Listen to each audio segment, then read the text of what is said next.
Hi,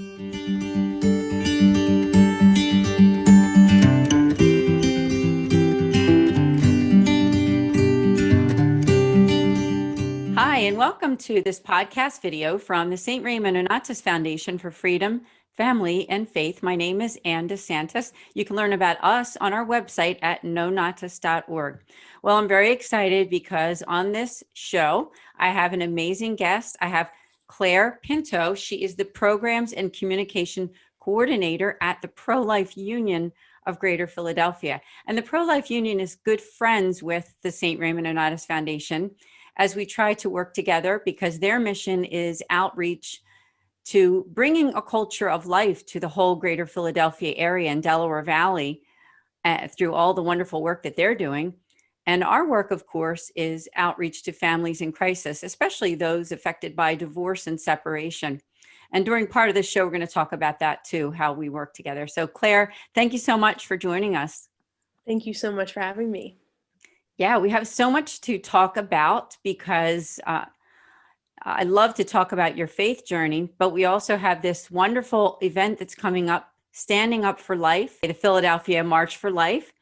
And it's happening on Saturday, January 23rd in Center City, Philadelphia, starting with Roman Catholic Mass at 9 a.m. with the Archbishop of Philadelphia. That's Archbishop Nelson Perez. And then there will be a march and a rally. We're going to talk a lot about that during the show. But Claire, let's start out with you and your work with the Pro-Life Union. Sure. Yeah. So I started working for the Pro-Life Union not too long ago, just at the end of November. But I've been involved in the pro-life world for a few years now. I worked for a crisis pregnancy center as a pregnancy advocate for just under 6 months before I started my work with the Pro-Life Union. So obviously something I'm very passionate about, hoping to build my life's work around it because I just don't see a more worthy cause. But yeah, I am the Programs and Communications Coordinator. So that means a lot of different things and it changes every day. But right now it means getting the word out about this march and just about our mission and what we do. And I love sharing it. So any questions, I'll be happy to answer. Yeah, thank you so much. You're doing amazing work. And I also would like to thank Tom Stevens, who's the president of the Pro-Life Union, and all the other wonderful people that are coming together to bring this event. You know, we're in a culture right now where it looks a little scary, doesn't it? With, I'll say the opposite of the culture of life. So that's what we're praying against. That's what we are praying for, is the culture of life to be brought forth, not only in the greater Philadelphia area, but all over, right? Yeah, absolutely. I mean, I think that we've progressively seen less and less respect for the sanctity of life and trying to take away the definition of what life is. And it's a dangerous game that our culture plays. And I was blown away. We were talking about just like numbers and statistics, and that in the greater Philadelphia area, there's been 1 million abortions since Roe v. Wade, which like that number is really arbitrary, right? Like 1 million, we just know that's a big number. But when you think about that, like 1 million of our brothers and sisters who aren't here because of abortion, and it's happening quietly and it's happening in a really discreet way, which does nothing but contribute to a culture of death, really. And it's, you know, this is our home and we should take more pride in it and take more pride in the people who need us around here, you know? Exactly. Yes. And I think that's why the work that you're doing is really just so important, and especially right now at this time in history. So I just want to thank you for the wonderful work that you're doing and the Pro-Life Union. Hey, we'd love to hear about your faith journey too. I know you were a recent guest also on a show called Young Catholics Respond. It's a podcast with Bill Snyder, who's a co-host of mine with another podcast that I do. And you told your story, and I just thought it was amazing. Love to hear about that on this program.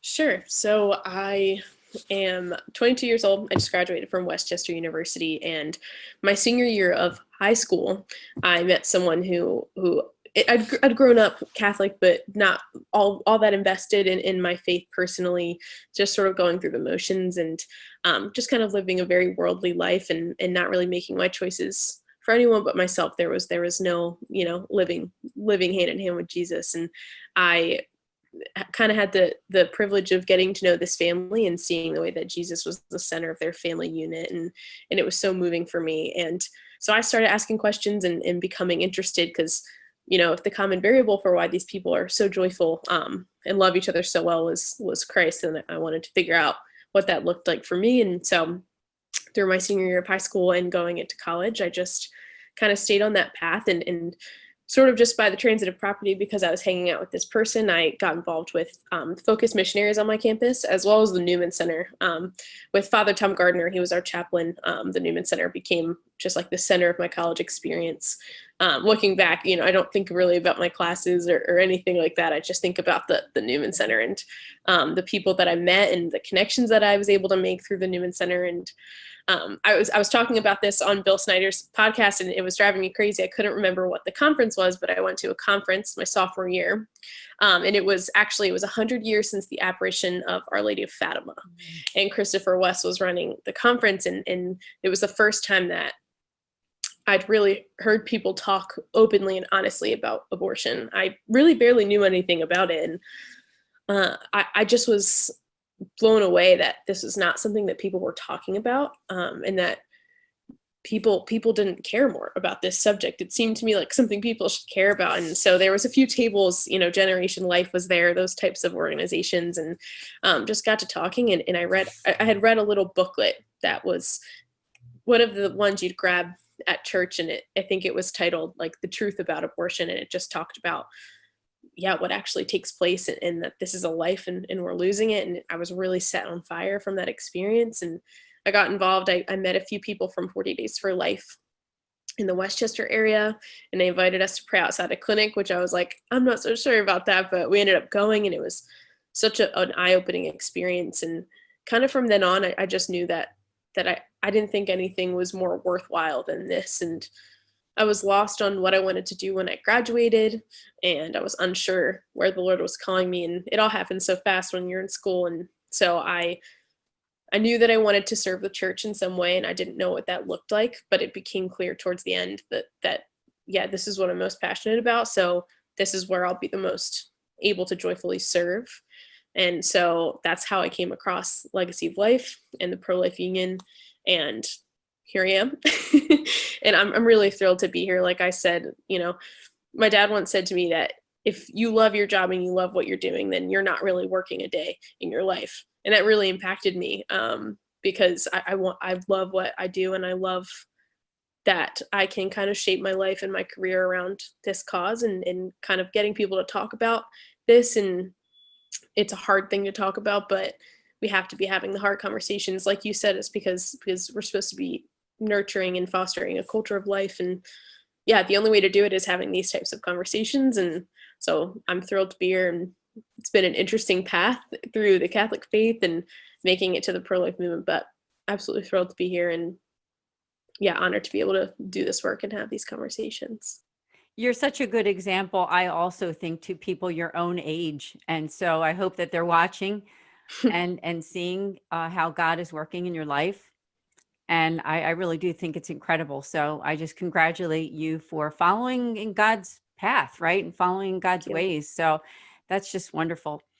Let's talk also now about the event. I would love for us to talk about that. Again, it's January 23rd. It is a Saturday.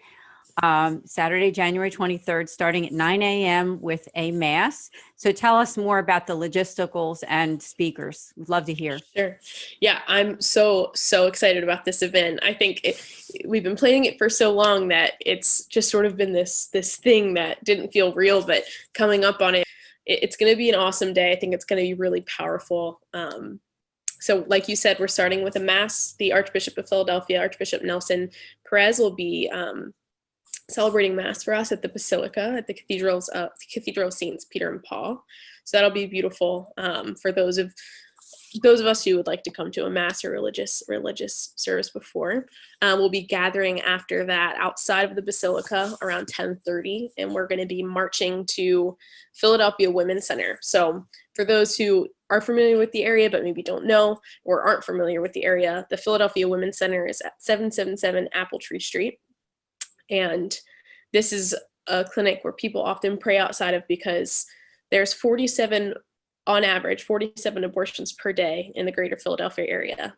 22 out of that 47 on average take place at the Philadelphia Women's Center. So we are going to go march there and just, be a witness to people and sort of just take in the reality of this clinic and what's going on here. And that's 22 lives lost every day. Those are Philadelphians. And that's sort of our message is this is 1 million Philadelphians lost since Roe v. Wade. And for people who are from Philadelphia, they take a lot of pride in being from Philadelphia, as we should. It's this amazing place, culture-filled, rich place. And there's people missing from that culture and from this wonderful community that we live in. So we'll be marching there and just kind of bearing witness and praying and just being present. And then from there, we'll march to Independence Mall, where we're going to be having a rally. And we're just going to gather, and there'll be a musician there. His name's Jack Tersey, and he's really incredible. It'd be a really fun way to just kind of get everybody fired up. And he really has a gift. So we'll start the rally with just some live music. And then we have some amazing speakers lined up as well. So we have Allison Centofonte, we have Dr. Monique Ribeiro, Kathy Barnett, the list goes on. There's just so many incredible speakers.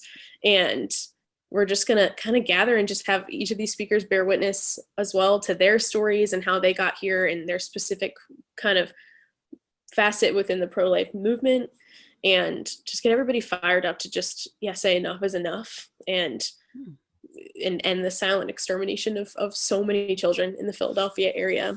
So I can't wait. I think it's going to be powerful. I think there's going to be a big turnout, and I can't wait to see what the day brings and the way it moves people's hearts in this movement, because these people have such incredible stories to share.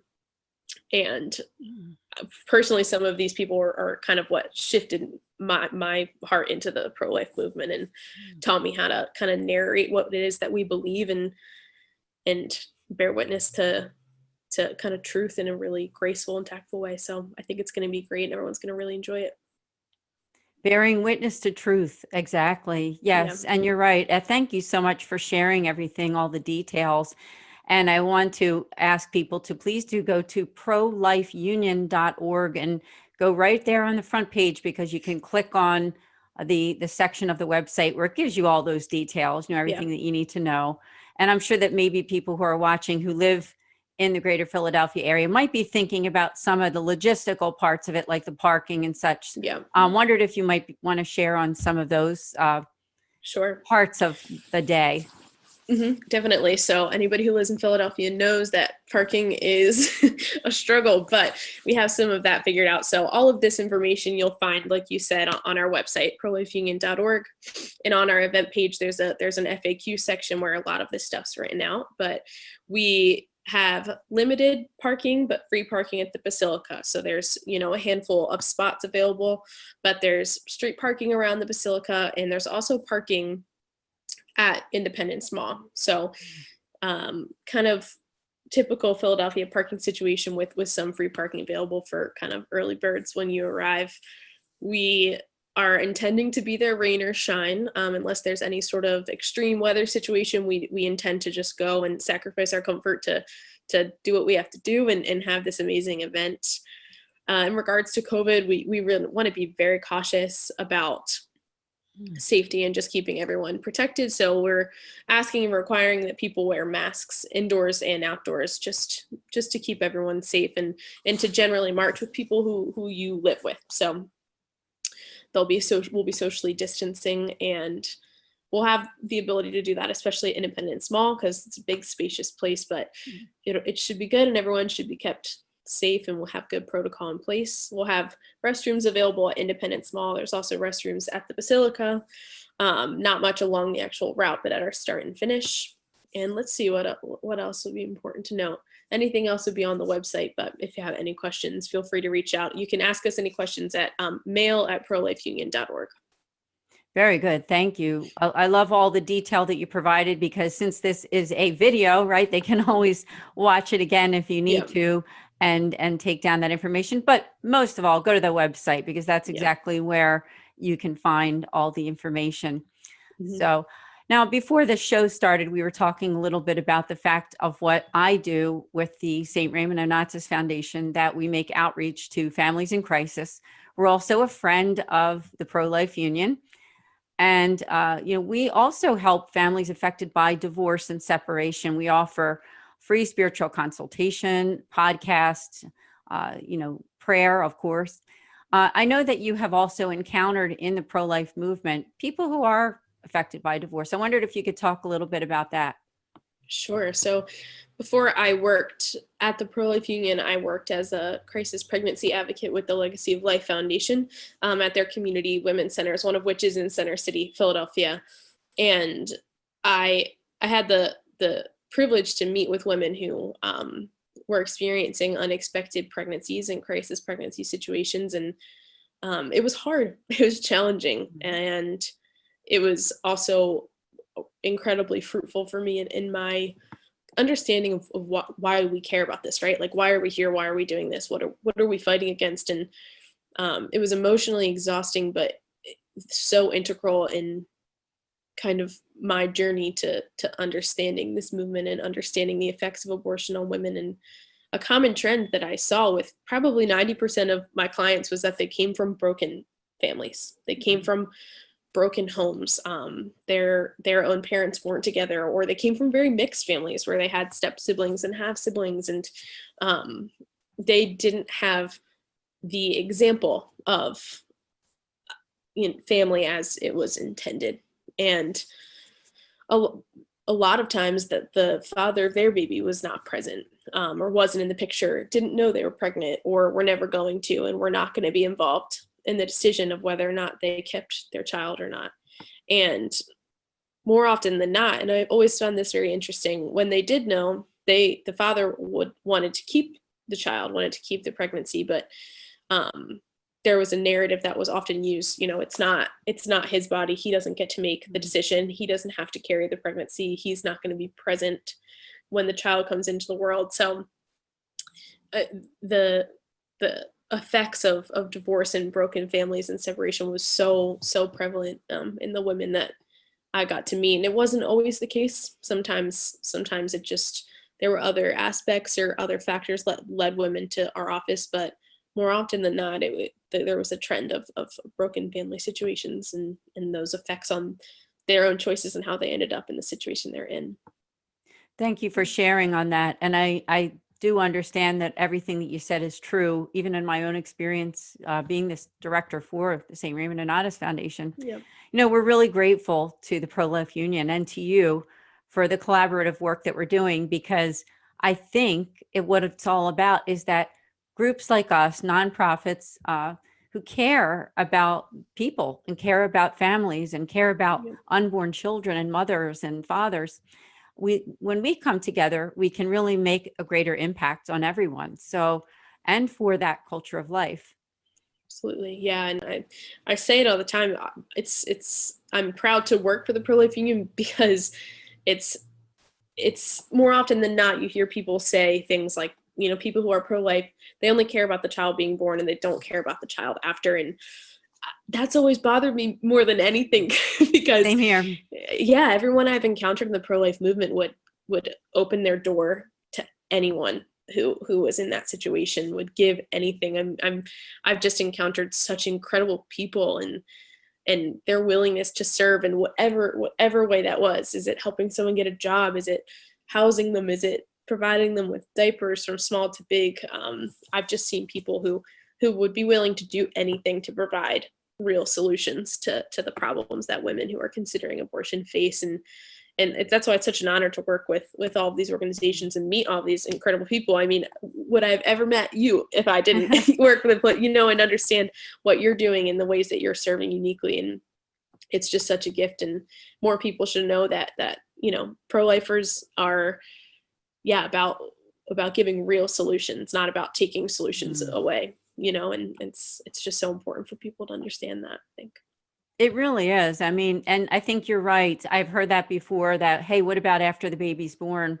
Mm-hmm. And, I've seen and witnessed the givingness of the people involved and how much they do want to stay a part of the lives of women who do choose life. Yeah. And so that's such a blessing. I do have to make another shout out to the president of the St. Raymond Nonnatus Foundation. You might know him as well. His name is Mickey Kelly. He's very involved with pro-life and with going to pray in front of abortion centers. And I've actually accompanied him there. And so he is doing great work with us as the president and the collaborative work. So thank you so much to you and to everyone at the Pro-Life Union. And I really want to encourage everybody who's watching this video to please do go to, if you can, to go to the Philadelphia March for Life if you're in the greater Philadelphia area, and you can go. Now, if you can't go, I would say, please do pray for the mission. Most of all, pray for the end of abortion. Pray for mothers and fathers and families to understand the importance of every single human life from conception until natural death. But pray also for, if you would, the safety and wellness of everyone there that day at the march, and for a good day and a fruitful day too. And I also would like to invite them to consider giving to the Pro-Life Union. Tell us more about that, how they can make a donation. Sure. So there's so many ways that, monetary donations as well as just praying for us can support our mission. On our website, you can find a donation section if you're interested in giving a monetary donation that would go to events like the March and helping us kind of cultivate a successful and effective event where we can really call people's attention to our mission and what we're trying to do. We also, Pro-Life Union has a maternity home called Guiding Star Ministries, so you can donate there to assist moms who've really courageously chosen life and are living within our maternity home, so we can help support them through their pregnancy and early motherhood. And like I said, and like you said, just praying for us and our mission and safety of everyone involved, and just that we can, gracefully and successfully sort of spread the word and drive our mission. And we're just grateful for anything in that regard, and there's so many ways to help. So just go check out the websites and you'll see, the many things we're doing that your donations would go to. That sounds wonderful. Thank you so much. And I'd love to have you back again here at the St. Raymond Nonnatus Foundation video podcast. Would you join us? I would absolutely love to join you anytime. Sounds awesome. So everyone, we will see you next time here. I'm Ann DeSantis. Have a great day. God bless.